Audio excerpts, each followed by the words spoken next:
Hi everyone, this game is called Catan. It used to be called the Settlers of Catan. First came out in Germany. This is a German edition. This is the golden 10-year anniversary edition, which is quite sought after. This is the Cosmos one as well, and it's by Klaus Teuber. He is renowned for this game. It won the Game of the Year in 1995, and everyone might say Monopoly, but modern board gamers will always refer to this really as kind of a key gateway game, a game that got them into gaming. It's kind of fallen by the wayside slightly. It's a 3x game whereby you're exploring, you're expanding, and you're exploiting. You're not exterminating. You don't need these initially. That is for what's called the Seafarers expansion. That's the first expansion. There are many games in this series. The amount of games in this series are around 40 at the time of recording. I have demonstrated many Catan games for Catan, and what you have here are sets of these hexagons, and what you're going to be doing is laying them out. So the aim of the game is to get the most points. It's the first person in a round to reach 10 victory points. Now the way you lay them out is basically like this. In other versions of the game it will vary slightly. These are just one-sided. Again, this particular edition it's a bit kind of better, nicer artwork I think as well. So what do? Well, as the game implies from the original title of Settlers, you are looking to settle. So even though it's called Catan now, and Catan Studios kind of looks after it, which used to be a kind of a Mayfair thing in the States, it's now Asmodee. What you want to be doing is getting those points via a number of different ways. Now I'm just going to lay out some of these things just to give you some examples. So that is kind of part of the board. Some other famous things in this game include saying wood for sheep. So in here, you're going to have a lot of these cards. You're going to start off with some cards. And for some reason, I can't get into this bag, and this isn't my copy, so I don't want to break this sandwich bag. Struggled with before. But this is a nice little tray. You don't normally get that in the base game. And what it is, it's got various things on here, such as wood, which you'll find in various locations, but it's always going to be in the forest. Wood is here. This is brick, you'll find it in the quarries, and sheep you'll find in the fields. So it's a trading game. You're looking to negotiate and get certain things, so you can do certain things in your turn. Again, this is more of the relevant stuff here. For desert, nothing is going to appear in the desert. It just stops you in your tracks. You're going to have these numbered things. What these represent are basically die rolls. So dice are involved in this game, and what you're trying to do is be on certain locations they'll produce for you. So as an example, let's chuck some out here. The game comes, as you may have spotted in the box, 2 dice. So on your turn, you're going to be rolling these. And what do?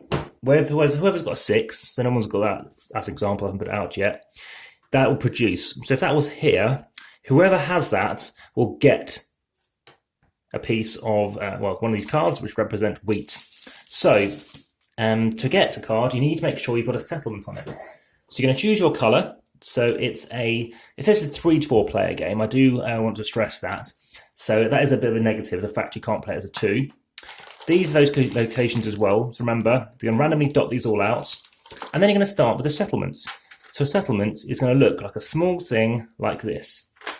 And what you're going to be doing is placing it out and saying, well, I'm going to start here. Now with 2 dice, 7 is the best probability. You can't get a 7 on here, but you could get an 8 or a 6.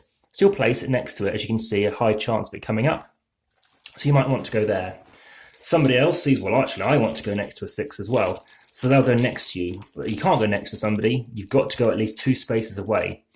Now, as you can see, it's red. It's red because it's more likely to come up. So that it's allow people to know if they haven't played the game before, that's something worth considering. So they might want to go there. And suddenly, somebody else goes somewhere else, and it goes round. It's called a snake draft. So if I go first, second, third, then third has a second turn, second, first again. So now once everyone's laid their pieces out, remember you'll take the starting stuff that you start off with, which in some variants can only be the last place you land on. So wherever you place your settlement, you'll take a piece of ore. Now when you take that, you're going to start off with something to now work towards.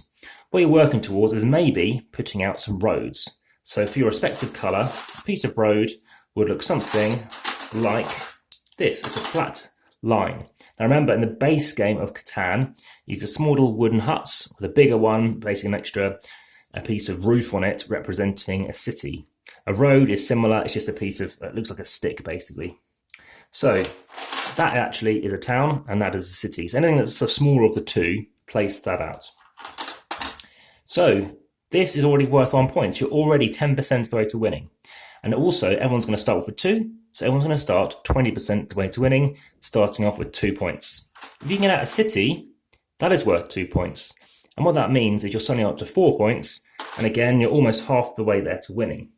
So what else do I need to bear in mind? Well, you'll have these things in play. Again, it's in German, but it makes no difference. It's basically building costs.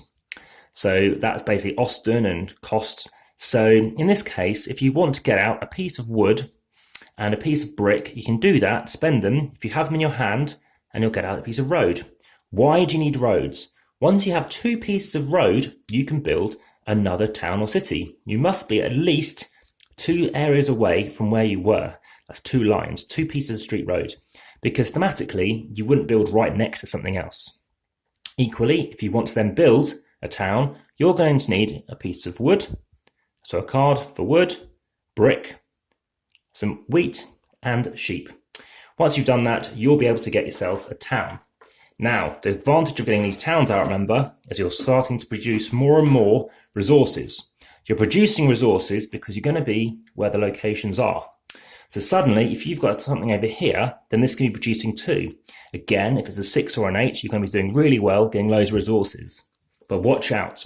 If you have more than 7 resources and a 7 is rolled, the robber comes out. Now, what does the robber do? Well, he's a black pawn, a dark looking pawn. In this case, he's got a baton, some thieves. He'll come and land on the square where, well, the 7 is going to come out. And you're going to lose all your cards. So basically, if you've got 8 cards, you lose half of your cards. So you're down to 4. So it's a bit of a negative. So you don't want to hoard all your cards and hopefully have a great turn. Also, you get to then place it somewhere. So if you place it here, it means nobody can score on the 6 until a 7 is rolled and you can move it away. So what you can choose to do is deliberately move it to somewhere else's location to stop that from happening. So that's a crucial part of what's going on there. So that is how the robber works. Moving back on, we've got cities. What cities do, it lets you produce double the amount where it is. In this case, you need 2 wheat, 3 ore. And remember, 2 victory points. Finally, we have like a wild card. If you can get yourself a wheat, a sheep, and an ore, the victory points will be random. You don't know what you're going to get, but it could be useful. What it could mean is you've got a random victory point, but you keep it hidden so people don't know that you're working towards it. There are other things that can be done as well, and I'll let you discover them as they appear. So everyone can have one of these each. Additionally, if you have the longest set of road, that's worth 2 victory points. So you could be on 8, someone's on 9, you place a piece of road, steal it from them, or vice versa, and suddenly you can win the game. Equally, you might want to be thinking about strength. This is to do with certain cards called the Prince's cards in the English language version. Again, these wild cards, if you have 3 of them as an example, and you have the most, then you are going to take 2 extra victory points. And you'll keep that in front of you, so your current score would be basically worth whatever that might be. So the game ends when somebody reaches 10 in a round, then you finish the round and you see who is the victor. There may well be some tie breaks. Now, aside from this, you might want to bear in mind that this game takes about 85 to 90 minutes for your first play. And when someone played this for the first time as a 3, and somebody else on a separate table, they all played it for the first time as a 4, they finished 5 minutes apart. It took 85 minutes and 90 minutes. So it's a quick game.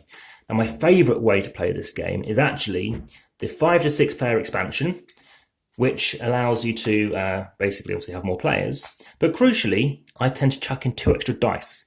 That means 2 people are trading at the same time and you're trying to race around.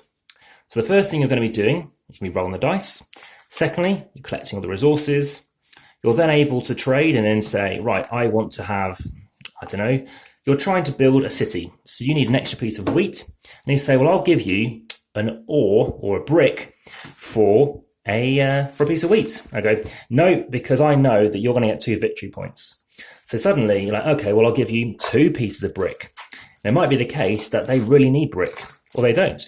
So suddenly it's going to be a case of trading, and that negotiation is really fun. That's a key part of this game, and it's something to be aware of if you're into trading. And then, of course, you've got to be, it's fun to actually populate and build things as well. Now, I have produced another video for this. Unfortunately, it's the only video on here, on this website, on YouTube, that actually involves the video being to the side. So I've kind of learned from that. I haven't been able to change it. I have tried. So check out that one as well. But if you want to check the comments, check the descriptions, let me know anything. And also, if you found this useful, hit the like button. And finally, hit the subscribe button if you want to see more videos first. This is a bit of an old one, a bit of a rare one, especially because it is, you know, a special edition. But if you found it of use, please check out the other videos coming soon, as the rest are kind of new. They are new games, they are unreleased games, and also there's some games which are out of print, or as you can see here, special editions. There are also promos and other such like. As you can see here, here are the types of regions, here are the kinds of things that you can come out, and here's the kind of way you can populate things. Hopefully that's clear. Just to let you know, I didn't find this very useful at all, which is the online sort of tutorial animation thing, which is a bit of a shame. But please, let me know what you think. Take care and have a nice day. Bye-bye.